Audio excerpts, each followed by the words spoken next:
Yun, good day mga katropa. Araw nga pala ng Sabado ngayon at wala kaming pasok. Kaya tara, practice muna tayo magupit. Siya nga pala yung Myanmar na kapartner ko sa aking trabaho.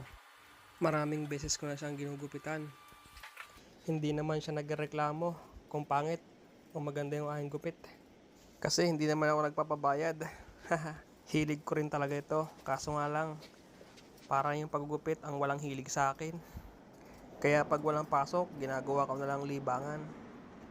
Pero kahit walang bayad, talagang inaayos ko yung paggupit ko. Para naman di siya maging katawa-tawa sa aming company. Kahit tumagal pa kami ng 1 oras bago matapos, okay lang. Wala naman kaming ginagawa eh. Mulit nga pala yung gusto niyong gupit. Ito yung nasa picture. Sana makuha natin. Let's go!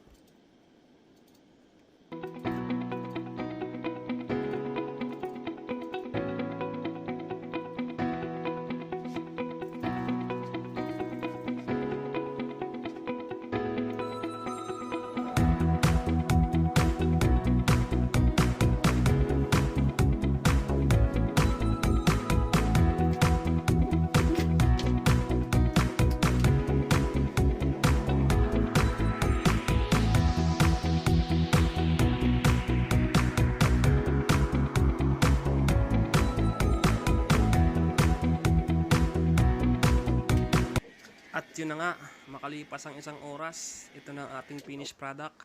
Bali hindi na nga pala pinabawasan yung buhok niya sa taas, kaya gilid lang yung ginupitan natin.